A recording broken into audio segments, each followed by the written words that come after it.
গুরুকে ত্যাগ করেছে বলি, কিন্তু গোবিন্দকে ত্যাগ করেননি। কেন? গুরুর মনে লোভ এসে গেছে, গুরু হরি বিমুখ হয়ে গেছে। আর গুরু যদি হরি বিমুখ হয় তখন সেই গুরুকেও ত্যাগ করে দেওয়া উচিত। প্রেম সে বলো। আমি না বলে আর থাকতে পারলাম না। কালকে আমি একটা ভিডিও দেখলাম, আমাকে কোনো ভক্ত পাঠিয়েছে মালদা থেকে। ভিডিওর মধ্যে দেখছি ঝাড়খণ্ডের দেওঘর থেকে, ওই দেওঘরে একটা ইয়ে আছে না, কি ঠাকুর জানি ওদের, হ্যাঁ, ওর নাতি কোনো একটা লেকচার দিচ্ছে, কোনো একটা ভাষণ দিচ্ছে। তার নাতি ভাষণ দিচ্ছে কি করে, এরকম একটা বক্স আছে, মাইক বক্স, বক্সটার উপরে এক পা রেখে মাইকের মধ্যে ওখানে ভাষণ দিচ্ছে। তোমরা সব মূর্খ, তোমরা সব পাগল, যে আলাদা আলাদা এই নানা দেবদেবীদেরকে তোমরা ভজন করছো, নানা দেবদেবীর পুজো করছো। একমাত্র দেবতা হলো দেওঘরে, একমাত্র ঠাকুর হলো আমার ঠাকুর দাদা, আমরা হলাম ভগবানের বাচ্চা। তা কেউ বোধহয় মোবাইলে রেকর্ডিং করছিল, ওকে বলছে এই রেকর্ডিং করবি না, নইলে কিন্তু সব ঢুকিয়ে দেবো, এরকম করে বলছে। তা কেউ রেকর্ডিং করে ওটা দিয়েছে হয়তো। তাহলে বিচার করে দেখো, এগুলো গুরু হওয়ার যোগ্য? যারা ভগবানকে মানে না, দেবতাদেরকে মানে না, ঈশ্বরকে মানে না। অনেকে এসে জিজ্ঞাসা করে, বলে মহারাজ জি দীক্ষা কোথায় নেওয়া উচিত? অনেকে জানতে চায়। তো কে কে জানতে চায়? হাত উপরে করতে দেখি। আচ্ছা সবাই, তার মানে এটা তো কমন প্রশ্ন হয়ে গেল। আমার কাছে অনেক সময় প্রশ্ন আসে, বলে মহারাজ জি দীক্ষা কোথায় নেওয়া উচিত? তা দেখুন, খুব মন দিয়ে শুনবেন, দীক্ষা কোথায় নেবে? দীক্ষা সেখানেই নেওয়া উচিত যেখানে কোনো পরম্পরা আছে। পরম্পরা মানে যারা বেদ মানে, যারা বেদ মানে, শাস্ত্র মানে, একমাত্র তাদের কাছেই দীক্ষা নেওয়া উচিত। খুব মন দিয়ে শুনবে কিন্তু, এই সংসারের মধ্যে সম্প্রদায় কাকে বলা হয়েছে, পরম্পরা কাকে বলা হয়েছে? যেখানে বেদ, পুরাণ, শ্রুতি, স্মৃতি ইত্যাদি বা পাঞ্চরাত্রকে মানা হয়। খুব মন দিয়ে শুনবে কিন্তু, যারা বেদ মানে না, যারা পুরাণ মানে না, যারা স্মৃতি শাস্ত্র মানে না, যারা পাঞ্চরাত্র মানে না, ওইগুলোকে শুধু উৎপাত বলা হয়েছে। কি বলা হয়েছে? হ্যাঁ, উৎপাত। ওইগুলো কোনো ধর্ম নয়, ওইগুলো কোনো সম্প্রদায় নয়, ওইগুলো শুধু উৎপাত। এগুলো হলো কলির এজেন্ট। এগুলোকে যদি বলো কলির এজেন্ট। তা এই কলির এজেন্টদের থেকে সাবধান থাকবে। এখন কেউ বলতে পারে মহারাজজি আমি দীক্ষা নিয়েছি, আমার গুরুদেব তো শক্তি মন্ত্র দিয়েছে, দুর্গা মন্ত্র, তাহলে কি ঠিক আছে? ঠিক আছে, কোনো সমস্যা নেই। আমাদের সনাতন ধর্ম হলো পঞ্চদেব উপাসনা পদ্ধতি। সনাতন ধর্ম কি? জোরে বলো। পঞ্চদেব উপাসনা পদ্ধতি। পঞ্চদেব কে কে? এই পাঁচ দেবতাকে যারা মানে তারাই হলো সনাতনী, তারাই হলো হিন্দু। এই পাঁচ দেবতাকে শিব, সূর্য, গণেশ, দুর্গা আর বিষ্ণু, এই পঞ্চদেব উপাসনা। কেউ বলছে মহারাজজি আমি শিবমন্ত্রে দীক্ষা নিয়েছি, তাহলে কি ঠিক আছে? ঠিক আছে, কোনো সমস্যা নেই। যে শিবমন্ত্রে দীক্ষা নিয়েছে সে হলো শৈব। যার শিবের প্রতি নিষ্ঠা আছে সে শিবের পুজো করতে পারে, যার দুর্গার প্রতি নিষ্ঠা আছে সে দুর্গার পুজো করতেই পারে, যার গণেশের প্রতি নিষ্ঠা আছে সে গণেশের পুজো করতেই পারে, যার সূর্যের প্রতি নিষ্ঠা আছে সে সূর্যের পুজো করতেই পারে। যারা সূর্যের ভক্ত হয়, সূর্যের উপাসনা করে, তাদেরকে সৌরেয় বলা হয়। কি বলা হয়? যদি বলো সৌরেয়। আর যারা শিবের উপাসনা করে তাদেরকে শৈব বলা হয়। কি বলা হয়? শৈব। যারা শক্তির উপাসনা করে তাদেরকে শাক্ত বলা হয়। কি বলা হয়? যারা গণপতির উপাসনা করে তাদেরকে গাণপত্য বলা হয়। কি বলা হয়? গাণপত্য। আর যারা বিষ্ণুর উপাসনা করে তাদেরকে বৈষ্ণব বলা হয়। কি বলা হয়? তো বৈষ্ণব কখনো শাক্তের নিন্দা করবে না, বৈষ্ণব কখনো শৈবের নিন্দা করবে না, শৈব কখনো বৈষ্ণবের নিন্দা করবে না। উভয়েই সব আলাদা আলাদা দেবতার ভক্ত। যার যার প্রতি নিষ্ঠা আছে সে তাকে ভক্তি করতে পারে। আমি আরেক জায়গায় দেখছি, এ তো মানে কি যে বলবো, বর্তমান সময়ে এমন নোংরামি চলছে, কিভাবে কে কাকে ছোট করবে শুধু তার মধ্যেই লেগে রয়েছে। আমাদের সোজা সিদ্ধান্ত হলো, যারা দেবতাদের উপাসনা করে, এই পঞ্চদেবের মধ্যে যা কাউর উপাসনা করে তার কাছেই দীক্ষা নিতে পারো। এবার রুচি তোমার কোথায়? তোমার রুচি যদি বিষ্ণুর প্রতি রয়েছে, তুমি বৈষ্ণবের কাছে যাবে। তোমার রুচি মহাদেবের প্রতি রয়েছে, তুমি শৈব গুরুর কাছে যাবে। তোমার রুচি আছে শিবের প্রতি। একজন মাতা পিতা তারা কিন্তু বৈষ্ণব, গৌড়ীয় মঠের শিষ্য, ওদের ছেলে খুব শিব ভক্ত, এই বেনারস যায়, এই এখনই কেদারনাথ চলে যায়, এখনই ওখানে চলে যায়, খুব শিব ভক্ত। ওরা তাকে খুব করে জোর দিচ্ছে, তুমি আমাদের এখানে দীক্ষা নাও, আমরাও তো গড়িও, দীক্ষা নাও দীক্ষা নাও। তা পাঠের মধ্যে এসেছে আমার সঙ্গে দেখা করতে। তা মা বাবা আমাকে বলছে, মহারাজজি একটু ওকে বুঝান, আমরা কৃষ্ণ ভক্ত, আমরা তো গড়ীয় সম্প্রদায়ে দীক্ষিত, আমাদের ছেলে শুধু শিব শিব করে। তখন আমি সেই ছেলেটাকে জিজ্ঞাসা করলাম, তোমার নিষ্ঠা কোথায়? বলছে, মহারাজজি আমার নিষ্ঠা মহাদেবের প্রতি, আমি মহাদেবকে দেখলেই জানি, কেন আমার মনে হয় বোধহয় আমার সব এখানে আছে, তাহলে একে জোর করবে না, কোনো জোর করবে। তার নিষ্ঠা মহাদেবের প্রতি রয়েছে, তুমি তাকে অন্যদিকে কেন নিয়ে যাচ্ছ? ভজন আর ইষ্ট হলো আপ রুচি। খুব মন দিয়ে শুনবে, যেই ইষ্টের প্রতি তোমার নিষ্ঠা নেই, তুমি সাধনা করলেও সেই ইষ্টকে কখনো পাবে না। যার প্রতি তোমার নিষ্ঠা আছে, তুমি সেই ইষ্টকেই পাবে। নিষ্ঠা আছে মহাদেবের প্রতি, তাহলে তাকে জোর করবে না, তাকে মহাদেবের ভজন করতে দাও, তাকে শিবের ভজন করতে দাও, কোনো শৈব গুরুর কাছে দীক্ষা নিতে দাও। ছেলেটা ঝরঝর করে কাঁদতে লেগেছে, বলে, মহারাজজি আপনি যেভাবে বোঝালেন, আমি যেখানে যাই সেখানে সবসময় উল্টোই বোঝায়, না তুমি কেন এই করবে না, তুমি কৃষ্ণ মন্ত্র নেবে, তুমি এ করবে, তোমার মা বাবা কৃষ্ণ মন্ত্র নিয়েছে। আরে কখনো এরকম করবে না। তুমি শৈব, তোমার সন্তান যদি কৃষ্ণ ভক্ত হতে চায়, তাকে ঠেলে এগিয়ে দাও, যাও তুমি কৃষ্ণ মন্ত্রে দীক্ষা নাও। দীক্ষা কি জিনিস? দীক্ষার মধ্যে কোনো সময় কোনো জোর চলে না, এগুলো জবরদস্তি হয় না। দীক্ষা হলো মন থেকে, যেই ইষ্টের প্রতি রুচি আছে সেই ইষ্টের শরণাগতি নেবে। আর বলে যেখানে কোনো ইষ্টই নেই, যেখানে কোনো দেবদেবী নেই। আমাদের মথুরায়, আমাদের বৃন্দাবনে আরেকটি সম্প্রদায় আছে, জয় গুরুদেব। ওদের ওখানে বিশাল বড় মন্দির বানিয়ে রেখেছে। আমি একবার গেছি দেখতে, আমি বললাম কোন ঠাকুর আছে, গিয়ে দেখি ঠাকুর ঠাকুর কিছুই নেই, শুধু গুরুদেবের ফটো রাখা আছে। আমি বললাম আপনাদের এখানে কোনো ঠাকুর নেই? বলে, না আমরা কোনো ঠাকুর মানি না, আমাদের গুরুদেবই ঠাকুর। আমি সঙ্গে সঙ্গে বেরিয়ে চলে এসেছি, সঙ্গে সঙ্গে। কেন? বলে এখানে যতক্ষণ থাকবো সাক্ষাৎ নরক ভোগ হবে। যেখানে কোনো ঈশ্বরকে মানা হয় না, খুব মন দিয়ে শুনবে কিন্তু, যেখানে কোনো ভগবানকে, কোনো দেবদেবীকে মানা হয় না, সেখানে কখনো কোনো ভক্তকে যাওয়াই উচিত নয়। দীক্ষা নেওয়া তো বহুত দূরের কথা, তার মানে কি সেটা ভুল জায়গা। আপনি কোনো দেবদেবীর অন্তর্গতে আছেন, কোনো পরম্পরার অন্তর্গতে আছেন, তার মানে কোনো সমস্যা নেই। কোনো জরুরি নয় যে আপনাকে বৈষ্ণব মন্ত্রে দীক্ষা নিতে হবে, আপনাকে শৈবই শিব মন্ত্রে দীক্ষা নিতে হবে, আপনার যেখানে রুচি হয়। কিন্তু দীক্ষা সেখানেই নেবে যেখানে কোনো পরম্পরা আছে। বুঝতে পেরেছেন কি বললাম? যেখানে পরম্পরা আছে, যেখানে কোনো পরম্পরা নেই সেখানে দীক্ষাও গ্রহণের কোনো মানে নেই। কেন? তার মানে সেখানে কোনো সম্বন্ধ নেই ভগবানের সঙ্গে। আর যেখানে ভগবানের সঙ্গে সম্বন্ধ নেই সেখানে তুমি কাকে পাবে, কার উদ্দেশ্যে ভজন করবে?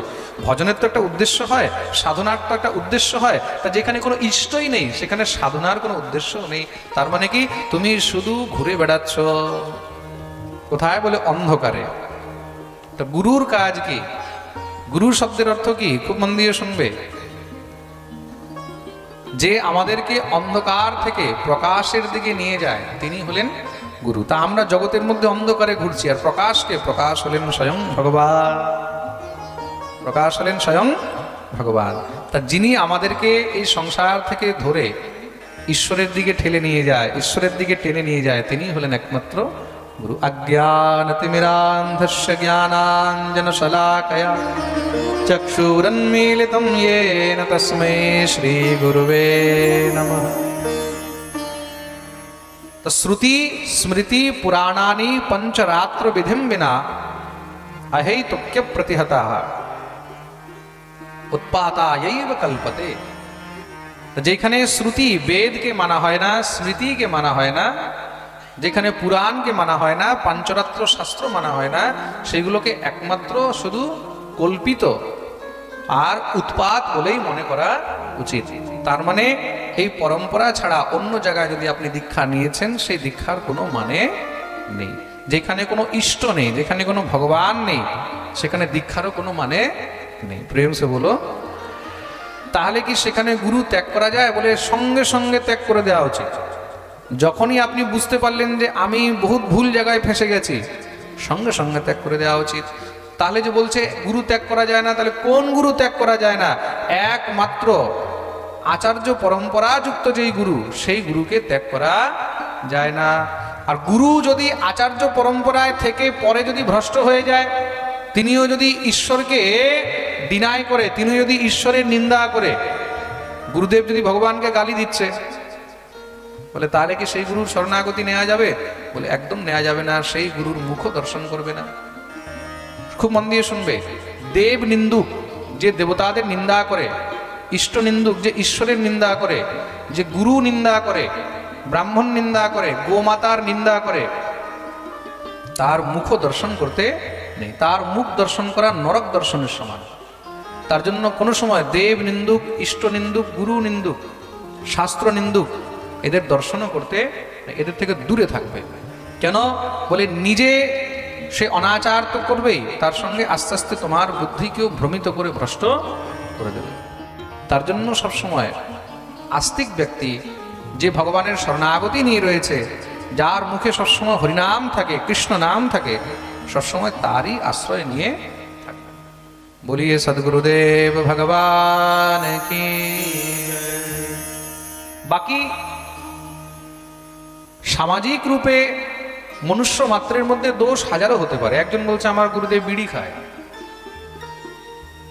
বলে বাবা গুরুদেব বিড়ি খায়, তা কি করব এখন? এই গুরুদেবকে রাখা যাবে? কেন রাখা যাবে না ভাই? মনুষ্য মাত্রের মধ্যে কিছু না কিছু দোষ মানুষের মধ্যে থাকতেই পারে। এইগুলো কোনো বড় দোষ নয়, এগুলো কোনো এত বড় দোষ নয় যে গুরুদেবকে ত্যাগ করে দেবে।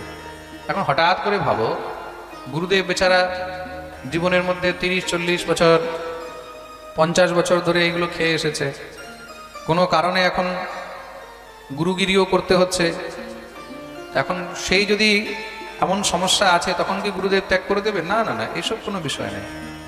গুরুদেব যথোচিত গুরুদেবকে এগুলো বোঝাবেন, বাবা এগুলো না খেলেই ভালো হয়। কেন? বলে এগুলো ক্যান্সার হয়, এগুলো দিয়ে সমস্যা হয়। তো গুরুদেবকে বোঝানো যায়, কিন্তু তা বলে যে গুরু ত্যাগ করে দেবে। গুরুদেব ভাং খাচ্ছে, আমাদের বৃন্দাবনের তো 90% ব্রজবাসীরা ভাং খায়। আমাদের বৃন্দাবনে গিয়ে আপনি দেখবেন 90% ব্রজবাসীরা ভাং খায়। হ্যাঁ, ভাং না খেলে থাকতেই পারবে না ওরা। আপনি গোকুলে যান, আপনি দাউজি যান, দাউজির মধ্যে যারা বলদেব প্রভুর সেবা করছে, সেবায়াত, ওরা তো দাউজি ভগবানকে ভাং ভোগ লাগায়।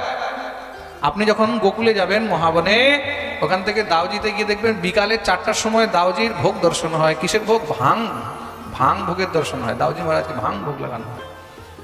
দাউজি তো আমাদের ব্রজের মধ্যে কথাই আছে, দাউ দয়াল ব্রজকে রাজা, ভাং ছানে তাজা তাজা। হ্যাঁ, একদম তাজা তাজা ভাং দাউ ভগবানকে একদম ঘটে তারপর ভোগ লাগানো হয়, সবাই প্রসাদ নেয়। আমি একবার গেছি, তা ওখানকার গোসাইজি আমার খুব ভালো একজন বন্ধু আছে, আমি গেছি ভাং ভোগ দর্শন করতে, আমাকেও একটু প্রসাদ দিয়ে দিয়েছে। আমি কোনোদিন জন্মেও খাইনি, এখন ঠাকুরের প্রসাদ দিয়ে দিয়েছে। আমি বললাম বলদেবের প্রসাদ খেয়েই দেখি, তা দিয়েছে, আমি খেয়েছি। বিশ্বাস করবে না, পরের দিন মহারাজ 24 ঘন্টা পর্যন্ত আমার মাথা ঘুরে গেছে। তারা তো রোজ খাচ্ছে, তা বলে কি এখন তাদেরকে ত্যাগ করে দেবে না? ভগবান তাদেরকে সেবা থেকে বঞ্চিত করে দেবে? না না না, এইসব জিনিস কখনো বেশি আলতু ফালতু নোট করতে নেই। কিছু না কিছু মনুষ্য মাত্র আছে, তো তার মধ্যে কিছু না কিছু এইসব জিনিস থাকতেই পারে। কেউ চা খাচ্ছে, কেউ কফি খাচ্ছে, হতে পারে না? এগুলো কোনো এমন বিষয় নয় যে তার জন্য এবার মহারাজ গুরুদেবের মধ্যে এই দোষ আছে কি ওই দোষ আছে, এসব দেখে কোনো লাভ নেই। ঠিক আছে, বলে মহারাজ আমাদের গুরুদেবের 2টা বউ আছে, এখন কি করা যাবে? গুরুদেবের 2টা বউ আছে, কি করা যাবে? আর 2টা বউ আছে, গুরুদেবের সামর্থ্য আছে, রেখেছে। গুরুদেবের সামর্থ্য আছে, রেখেছে, কি করা যাবে। এখন অগস্ত্য মুনিরও 2টা বউ ছিল, ছিল কি না? এখন কি করবে? তা বলে কি ত্যাগ করে দেবে? গুরুদেবের আগেকার দিনে তো মহারাজ এরকম হতোই। সৌভরী মুনির 50টা স্ত্রী ছিল। সৌভরী ঋষির কয়জন স্ত্রী ছিল? মান্ধাতার 50 কন্যাকে তিনি বিবাহ করেছেন তো। তা বলে কি এখন তাকে দিয়ে শিষ্যরা ত্যাগ করে দিয়েছে না ত্যাগ করে দেবে? এইসব কোনো বিষয় নয়। গুরু ত্যাগ কখন করা যায়? গুরু যদি হরি বিমুখ হয়, গুরু যদি হরি বিমুখ হয়, গুরু যদি হরি নিন্দা করছে, যদি গুরু বলছে যে না কোনো ভগবানের ভজন করবে না, কোনো ঠাকুর মানবে না, দেবদেবী মানবে না, তা যে ধর্মকে মানে না, তখন তাকে ত্যাগ করে দেওয়া উচিত। তা এখানে রাজা বলি গুরুকে কেন ত্যাগ করলেন? কেন কি গুরু গোবিন্দ বিমুখ করেছে। গুরু বলছে গোবিন্দকে কিছু দেবে না। যেখানে গোবিন্দকে বিমুখ করতে চেয়েছে সেখানে বলি গুরুকেও ত্যাগ করে দিলেন। প্রেম সে বলো। সেবক জল নিয়ে এসেছে, এখন যখন জল হাতের মধ্যে নিচ্ছে আর জল পড়ে না, কেন? শুক্রাচার্য তো বেরিয়ে গেছিল, কিন্তু সূক্ষ্মরূপ ধারণ করে কমণ্ডলু নালের মধ্যে ঢুকে বসে আছে, এখন আর জল পড়ে না। বলি বামন ভগবানকে বলছেন এবার কি হবে? बामन भगवान बोलते लगता है कुछ अंदर फंस गया है। तो बोले महाराज आप ही थोड़ा सा कुछ कीजिए। ভগবান বললেন তাহলে আমার হাতেই হবে শুভ কার্য। ঠিক আছে, বগলের মধ্যে কুশের আসন ছিল, একটি কুশ বের করলেন। কুশ বের করে যখনই মহারাজ খোঁচা মেরেছে, শুক্রাচার্য ভিতরে বসে চোখ ফেড়ে ফেড়ে দেখছিল কি সোজা গিয়ে মহারাজ একটা টিউবলাইট ওইখানে ব্রাস্ট, এক লাফ দিয়ে বেরিয়েছে, আরে हमको কানা कर दिया কানা कर दिया কানা कर दिया। ভগবান বললেন ভালো হয়েছিল তুমি এখান থেকে বেরিয়ে চলে গেছিলে, আবার ভিতরে ঢুকতে গেলে কেন? বলে আমি ভেবেছি ভিতরে ঢুকলে আর দান ধর্ম হবে না। ভগবান বললেন দান ধর্মে করতে গেছিলে মানা, তাই আমি তোমাকে করে দিলাম কানা। প্রেম সে বলো। তার জন্য কোথাও কোনো সৎকর্ম করলে, কোনো দান ধর্ম করলে মাঝখানে মানা করতে নেই। তোমার সামর্থ্য হয় তুমি দাও, সামর্থ্য না হয় তাহলে আরো দেওয়া করাও। বলে ওইখানে পাঠে কত দিচ্ছিস? বলে 10,000। 10 কেন দিচ্ছিস? 20,000 দে। ওখানে কত সহযোগ করছিস? বলে এত। বলে আরো থাকলে আরো দে। মনে রাখবে যে দান করায় তার থেকে যে দান সংগ্রহ করে মহারাজ আরো বেশি তাকে উৎসাহিত করে, সে আরো বেশি ফল পায়। প্রেম সে বলো। তা নিজে না পারলে কাউকে দিয়েও দান করানো যায়। ভগবান দণ্ডিত করলেন এই কারণে শুক্রাচার্যকে। রাজা বলি জল নিয়ে সংকল্প করে ভগবানের চরণে অর্পণ করেছেন। ভগবান দেখতেই দেখতে বিরাট রূপ ধারণ করলেন। একটি চরণ উপরের দিকে, উপরের 7 লোক মেপে নিলেন। উপরের 7 লোক কি? ভূলোক, ভুবলোক, সহলোক, জনলোক, তপলোক, মহলোক, সত্যলোক। নিচের 7 লোক মেপেছেন। অতল, সুতল, বিতল, তলাতল, রসাতল, মহাতল, পাতাল। 14 ভুবন মেপে নিলেন। এবার মহারাজ বলিকে বলছেন বলি তোমাকে নরকে যেতে হবে। বলি বললেন প্রভু কেন? বলে তুমি সংকল্প করেছো 3 পক ভূমি দেওয়ার। 2 পায়ে তো 14 ভুবন মেপে নিয়েছি, তৃতীয় চরণ কোথায় রাখবো? বলি হাত জোড় করে প্রভুর চরণে বসে গেছেন। প্রভু একটি কথা বলুন, এই সংসারে দান বড় না দানি বড়?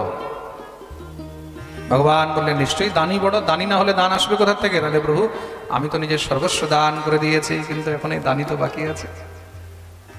তাহলে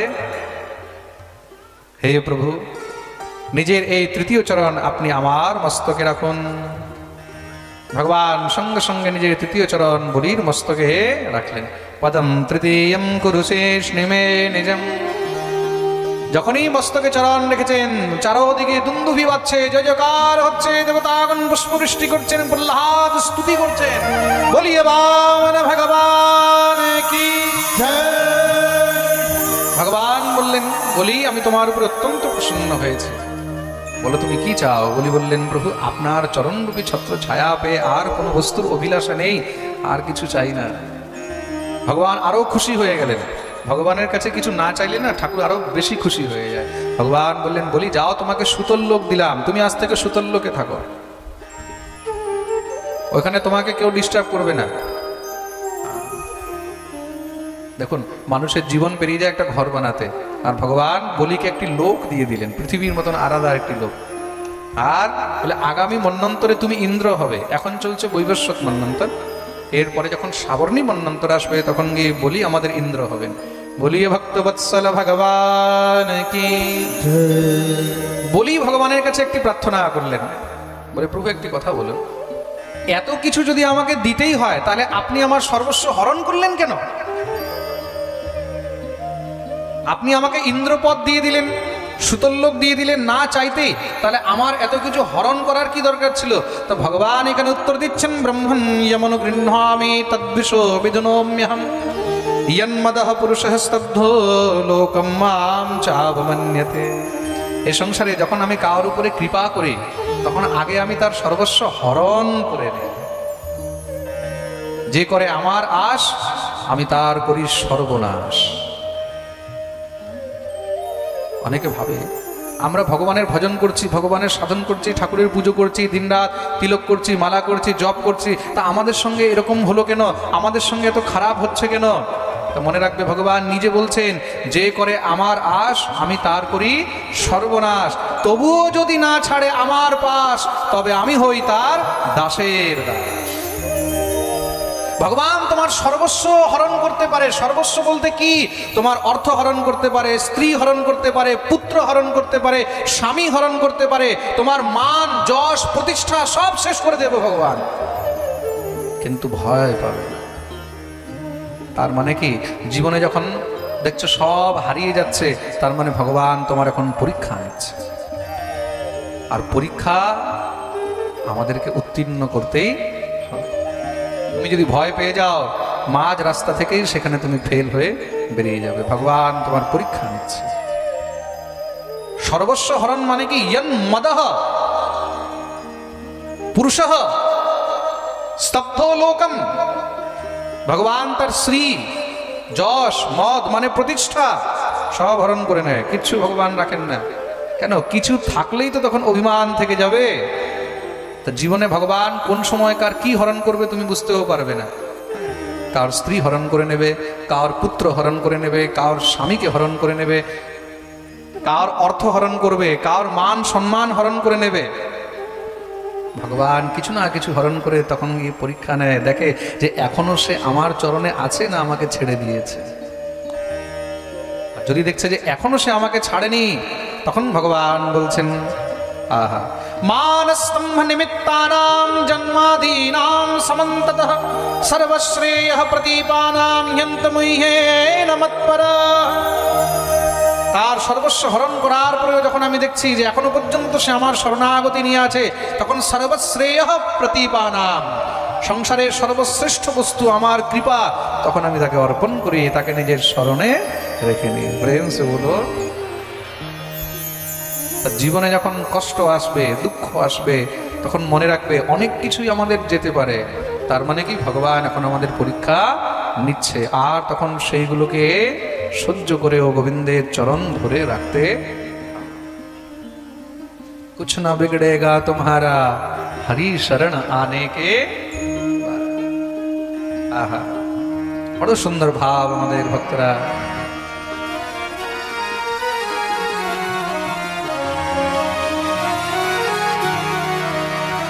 कुछ न बिगड़ेगा तुम्हारा हरि शरण आने के बाद। कुछ न बिगड़ेगा तुम्हारा हरि शरण आने के बाद। कुछ न बिगड़ेगा तुम्हारा हरि शरण कुछ न बिगड़ेगा तुम्हारा हरि शरण आने के बाद। हर खुशी मिल जाएगी चरणों में झुक जाने के बाद। हर खुशी मिल जाएगी चरणों में झुक जाने के बाद।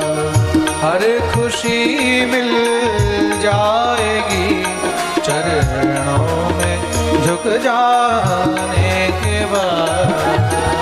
हर खुशी मिल जाएगी चरणों में झुक जाने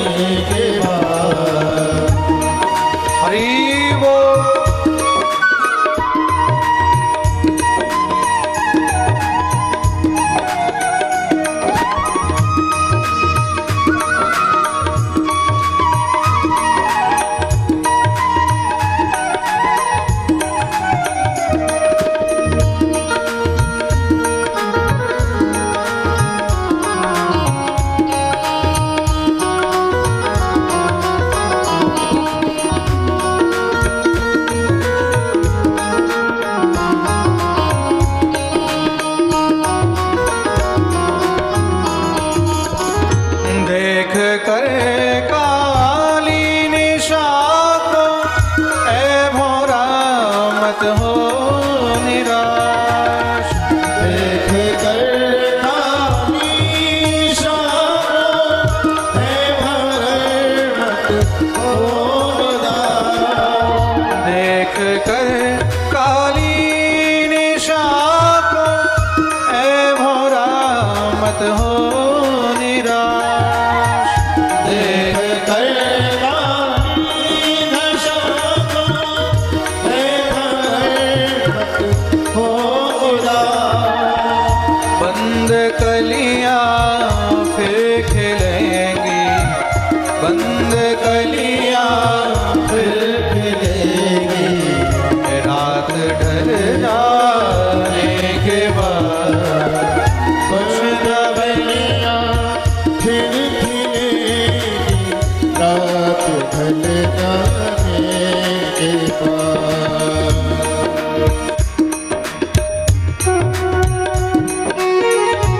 हरि बोल।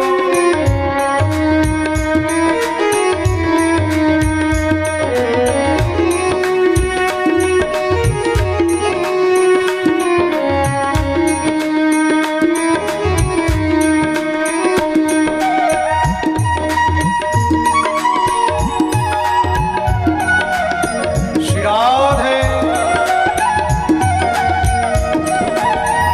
प्रेम के मंजिल का राही दुख तो पाता है जरूर। प्रेम के मंजिल का राही दुख तो पाता है जरूर। भक्ति के मंजिल का राही दुख तो पाता है जरूर।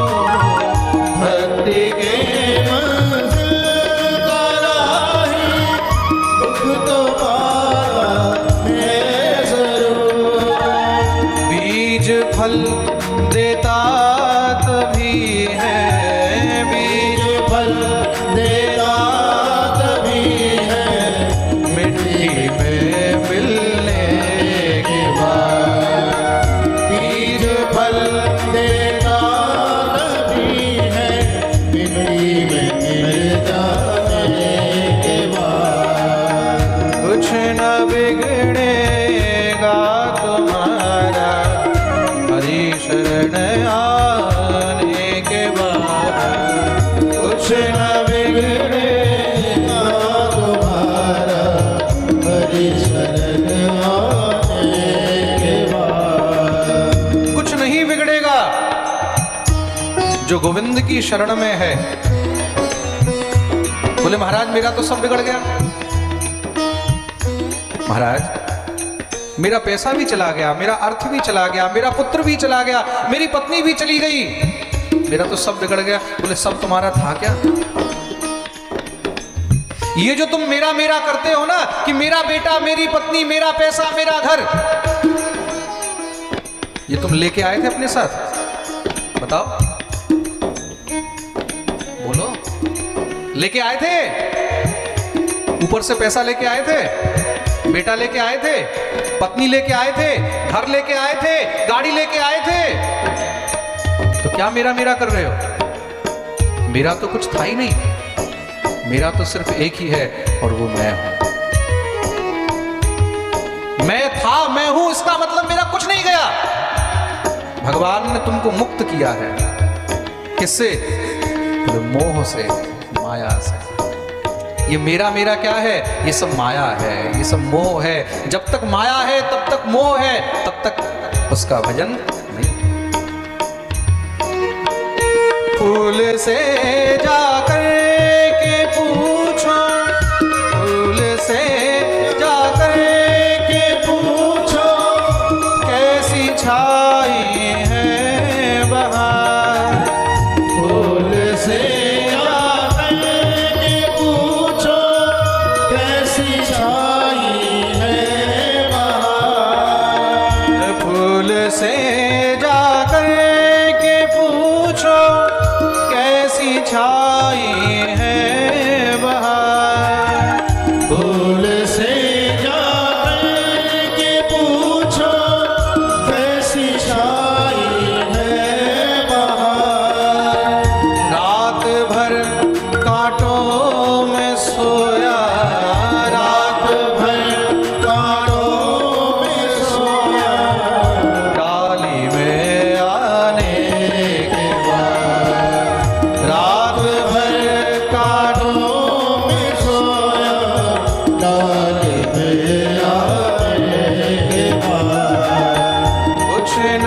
बिगड़ेगा तुम्हारा हरि शरण आने के बाद, कुछ न बिगड़ेगा तुम्हारा हरि शरण आने के बाद।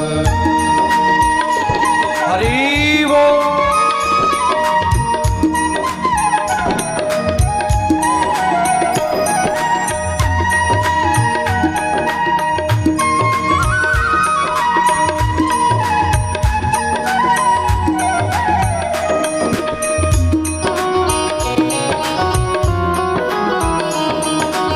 बोलिए भक्तवत्सल भगवान की, वामन भगवान की।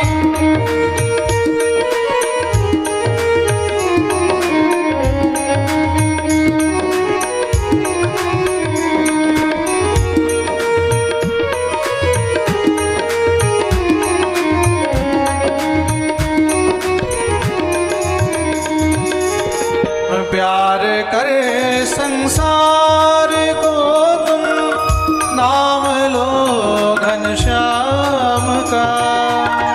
प्यार करे संसार को नाम लो घनश्याम का।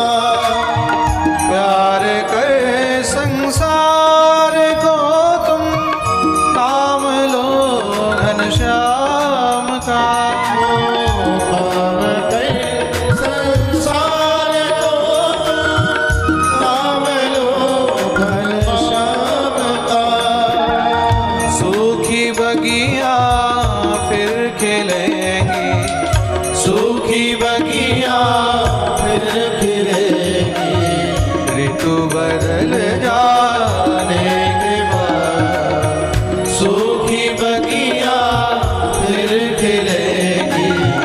ऋतु बदल जाने के बाद। कुछ न बिगड़ेगा तुम्हारा हरि शरण आने के बाद। कुछ न बिगड़ेगा तुम्हारा हरि शरण आने के बाद। हर खुशी मिल जाएगी चरणों में झुक जाने के बाद।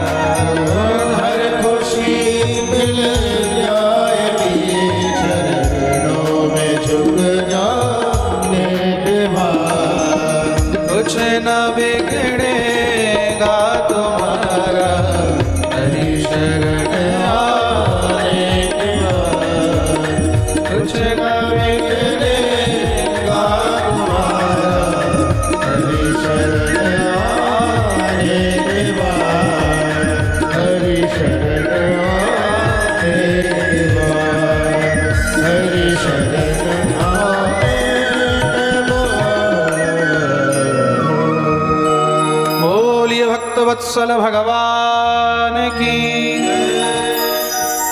कुछ न बिगड़ेगा तुम्हारा हरि शरण आने के बाद।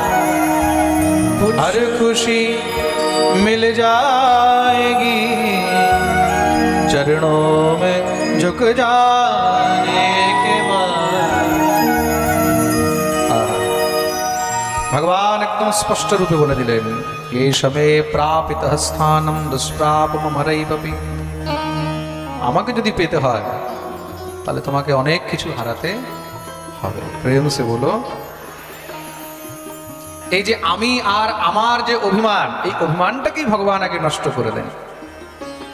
জীবনে যখন আমি আর আমার বলতে শুধু আমি আর ভগবান থাকবে, তখন গিয়ে সেই ভগবত প্রাপ্তির রাস্তা খুলে যাবে। যতক্ষণ পর্যন্ত বিষয়ের প্রতি, সংসারের প্রতি আমাদের মোহ আছে বলে এটা আমার, এটা আমার, তাহলে মনে রাখবে প্রেম গলি অতি সাঁকরি ইয়ামে দো ন সমাহি। এই রাস্তা অনেক পাতলা, এখানে দুইজন একসঙ্গে থাকে না। হয়তো বিষয়কে আমার বলো, নয়তো গোবিন্দকে আমার বলতে হবে। বিষয়কে আমার বললে গোবিন্দকে নিজের করতে পারবে না। যখন বিষয়ের প্রতি কোনো আসক্তি থাকবে না, যে বিষয় আমার নয়, এই স্ত্রী, এই পুত্র, এই স্বামী, এই ঘর, এই পরিবার, এগুলো আমার নয়। সব ঈশ্বরের কৃপা প্রসাদ, সে দিয়েছে, সেগুলো নিয়ে আমাকে চলতে হবে। এগুলো হলো ক্ষণভঙ্গুর, আজ আছে কাল থাকবে কিনা তার কোনো গ্যারান্টি নেই। কোনো গ্যারান্টি আছে? হ্যাঁ, কোনো গ্যারান্টি। এইটাই হলো একমাত্র মোহ। আর যেখানে মোহ আছে সেখানে ভগবত প্রাপ্তি কখনো সম্ভব নয়। আর আমরা কি, আমরা এই বিষয়ের জাল থেকে বেরোতে পারি না, বিষয়কে আমরা ত্যাগ করতে পারি না, বিষয়কে ছাড়তে পারি না। আর আমরা এদিক দিয়ে কি করছি, দুনিয়াকে বলছি, বলে বিষয় আমাকে ছাড়ছে না। আমি তো ছাড়তে চাই কিন্তু বিষয় ছাড়ছে না।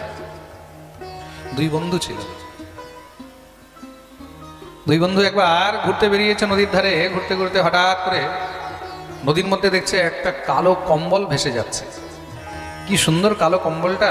এক বন্ধু আরেক বন্ধুকে বলছে, এই কম্বলটা তুলে নিয়ে আসি। আরেক বন্ধু বলছে, না না না, নদীর মধ্যে জোয়ার আছে, জল বেড়েছে, এই সময় যাস না, যদি কিছু হয়ে যায়। বলে, হয়ে যাবে হয়ে যাবে, কম্বলটা তো পাবো, দেখেই মনে হচ্ছে একদম ভোট কম্বল। ভোট কম্বল বলে না, ভালো একদম, হ্যাঁ, রোম থাকে ওগুলোর মধ্যে, মোটা কম্বল, আমি নিয়ে আসি। আরেক বন্ধু বারবার বোঝাচ্ছে, না না, যাস না যাস না, দরকার নেই। আরে যা হবে হবে, কি আছে, সাঁতার তো জানি, নিয়ে চলে আসবো কম্বলটা। ঠিক আছে, তুই যদি বলছিস তাহলে যা। সেই বন্ধু যখন আর মানছে না, দ্বিতীয় বন্ধু বলল, ঠিক আছে, কিন্তু মনে রাখিস, যদি কোনো সমস্যা হয় সঙ্গে সঙ্গে আমাকে ডেকে নিস। লাভ দিয়েছে মহারাজ নদীর মধ্যে, সাঁতার দিয়ে গিয়ে খাপ করে গিয়ে কম্বলটাকে ধরেছে। আর সে তো বেটা কম্বল নয়, সে ছিল এক ভাল্লুক। ভাল্লুক কোনো কাতে গিয়ে জলে পড়ে গেছে, ভেসে চলে যাচ্ছে। সে যখন কম্বলকে ধরেছে, কম্বলও তাকে ভালো করে ধরেছে। কেন, সেও তো বাঁচতে চায়, তার ডুবতে কো তো সাহারাই কাফি হতা হয়। সেও গিয়ে ভালো করে ধরেছে। এবার যখন ধরেছে মহারাজ, এর তো একদম হাওয়া খারাপ হয়ে গেছে। একবার সে উপরে, একবার কম্বল উপরে, একবার সে উপরে, একবার কম্বল উপরে, কোনো মতে আর তো মহারাজ ছাড়াতে পারছে না। অনেকক্ষণ যখন হয়ে গেছে, হাবুডুবু চলছে। এদিকে ওই বন্ধু ওইদিক থেকে বলছে, কিরে আসছিস না কেন? বলে, আর আসতে পারছি না। কেন? বলে, এই কম্বল থেকে আর ছাড় পাচ্ছি না। বলে, তুই কম্বলকে ছাড়। বলে, আমি তো কম্বলকে ছাড়ছি, কিন্তু কম্বল আর আমাকে ছাড়ছে না। এই হলো বিষয়। মানুষ কি হয়, মানুষ আকর্ষিত হয়ে বিষয়কে তো গিয়ে জড়িয়ে ধরে, কিন্তু বিষয়কে জড়িয়ে ধরার পরে তারপরে এই বিষয় তাকে অত সহজে আর ত্যাগ করে না। প্রেম সে বলো, এই সংসার হলো সেই কম্বলের মতন, সেই ভাল্লুকের মতন। আমরা আগে তো গিয়ে সাদে সাদে জড়িয়ে ধরেছি, আর তারপরে তার থেকে আর ছাড় পেতে পারছি না। তাই বিষয়কে ত্যাগ করতে হবে। আমি আর আমার, এই যে আমার জিনিস, যতক্ষণ পর্যন্ত আমার বলতে জিনিসটা আছে, ভগবান ততক্ষণ পর্যন্ত কাছেও যান না। একসঙ্গে দুটি বস্তু কখনো রাখা সম্ভব নয়। হয় বিষয়কে রাখো, আর নয়তো ভগবানকে রাখো। হয় জগৎ, নয় জগদীশ্বর। দুটার মধ্যে যে কোনো একটাকে তোমাকে চয়ন করতেই হবে। প্রেম সে বলো। ভগবান মৎস্য অবতার নিয়ে সত্যব্রতের উপরে কৃপা করেছেন, বেদের উদ্ধার করলেন। এই সত্যব্রতই পরে গিয়ে বৈবস্বত মনু হলেন। পরীক্ষিত প্রশ্ন করলেন, বলিয়ে মৎস্য ভগবান কি। এই বৈবস্বত মনু থেকে যেই বংশ হলো, আমি সেই সূর্য বংশ বর্ণন শ্রবণ করতে চাই। শ্রী সুখদেব প্রভু সূর্য বংশ বর্ণন আরম্ভ করলেন। খুব মন দিয়ে শুনবেন। ব্রহ্মার পুত্র হলেন মরীচি, মরীচির পুত্র হলেন কশ্যপ, কশ্যপের পুত্র বিবস্বান, বিবস্বানের পুত্র হয়েছেন বৈবস্বত। বৈবস্বতের 10টি পুত্র, ইক্ষ্বাকু, নৃগ, সর্জাতি, দিষ্ট, ধৃষ্ট, কুরুষ, নরিষ্যন্দ, পৃথক, নভগ আর কবি। নভগের পুত্র হলেন নাভাগ, নাভাগের পুত্র হলেন অম্বরীশ। অম্বরীশ ভগবানের পরম ভক্ত। অম্বরীশ ভগবানের পরম ভক্ত। কেমন ভক্ত? অম্বরীশ নিজ হস্তে গোবিন্দের সেবা করেন। নিজের হাত দিয়ে গোবিন্দের মন্দিরে, হরি মন্দিরে মোছা লাগাচ্ছে, বাসন মাজছে। চোখ দিয়ে গোবিন্দের দর্শন, মুখ দিয়ে গোবিন্দের গুণগান কীর্তন, কান দিয়ে শুধু গোবিন্দের কথা শোনা, এক একটি অঙ্গকে গোবিন্দের সেবায় লাগিয়ে রেখেছেন। সকৃন্মনঃ কৃষ্ণ পদারবিন্দয়ো নিবেশিতং তদ্গুণরাগিয়ৈরিহ নতেয়মম পাশবৃতশ্চ তদ্ভটা। নিজের মনকে একমাত্র গোবিন্দের চরণে সমর্পিত করে রেখে দিয়েছেন। দিনরাত শুধু গোবিন্দের সেবা, গোবিন্দের সেবা ছাড়া আর কিছু ভালো লাগে না অম্বরীশের। বচাংসি বৈকুণ্ঠ গুণানুবর্ণনে, নিজের বাণী দিয়ে নিত্য গোবিন্দের গুণগান। আর প্রত্যেকটি একাদশীর ব্রত পালন করেন। কেন? একাদশী হলো ভগবানের সব থেকে প্রিয় ব্রত। গোবিন্দকে যদি প্রসন্ন করতে হয়, ঠাকুরকে যদি পেতে চাও, তাহলে ঠাকুরের প্রিয় জিনিসগুলোকে ধরতে হবে। কি ধরতে হবে? গোবিন্দের, যদি বলো, প্রিয় বস্তু। তো ভগবানের প্রিয় কে? বলে ভগবানের প্রিয় হলেন ভক্ত, ভগবানের প্রিয় হলো একাদশী, ভগবানের প্রিয় হলো তীর্থ সেবন, ভগবানের প্রিয় হলো দান, ধর্ম, এগুলো সব ভগবানের প্রিয়। তাই তো? প্রেম সে বলো।